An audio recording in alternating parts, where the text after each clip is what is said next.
வணக்கம் நேயர் நெஞ்சங்களே. ஆம், நாளும் கிழமையும் செய்வது போல் நல்லவர்களும் செய்வதில்லை. நவ கிரகங்களின் நல்லாசி உங்கள் அனைவருக்கும் முழுமையாக கிடைத்திட தமிழ்நாடு பண்பலையின் வாழ்த்துகள். இன்றைய வாக்கியம்: பிறருடைய நற்பண்புகளை பாராட்டி உற்சாகப்படுத்துங்கள்.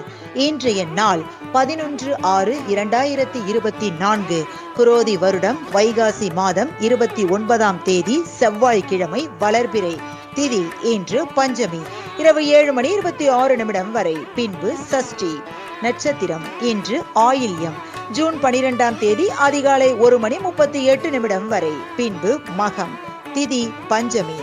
சோழவந்தான் ஸ்ரீ ஜனக மாரியம்மன் சிம்ம வாகனத்தில் புறப்பாடு.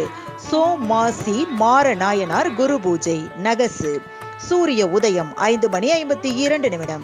நல்ல நேரம் காலை மணி 7:30 முதல் 8:30 வரை. மாலை மணி 4:30 முதல் 5:30 வரை. ராகு காலம் பிற்பகல் 3 மணி முதல் 4:30 வரை. குளிகை நண்பகல் 12 மணி முதல் 1:30 வரை.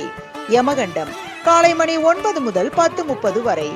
நாளும் கிழமையும் செய்வது போல் நல்லவர்களும் செய்வதில்லை. இன்றைய பாட்டி வைத்தியம்: புதினா கீரை, இஞ்சி, எலுமிச்சை சாறு தினசரி உணவில் சேர்த்து வந்தால் இளநரை மாறி முடி கருப்பாகும். இன்றைய ராசி பலன்: மேஷம் நிறைவு, ரிஷபம் அன்பு, மிதுனம் பரிவு, கடகம் லாபம், சிம்மம் நலம், கன்னி ஜெயம், துலாம் மறதி, விருச்சகம் பகை, தனுசு சாந்தம், மகரம் ஆசை, கும்பம் வரவு, மீனம் தொல்லை. இன்றைய சந்திராஷ்டமத்திற்குரிய நட்சத்திரங்கள் கேட்டை மற்றும் மூலம். தமிழ்நாடு பண்பலையில் நேயர்கள் இதுவரை கேட்டு ரசித்த இந்நிகழ்ச்சி நாளும் கிழமையும். மீண்டும் ஒரு நாளும் கிழமையும் நிகழ்ச்சியில் உங்களை சந்திக்கும் வரை நன்றி கூறி உங்களிடமிருந்து விடைபெறுவது உங்கள் RJ சரஸ்வதி செந்தில். தமிழ்நாடு FM.com. இது என்றும் உங்களுக்கே, உங்களுக்கான FM.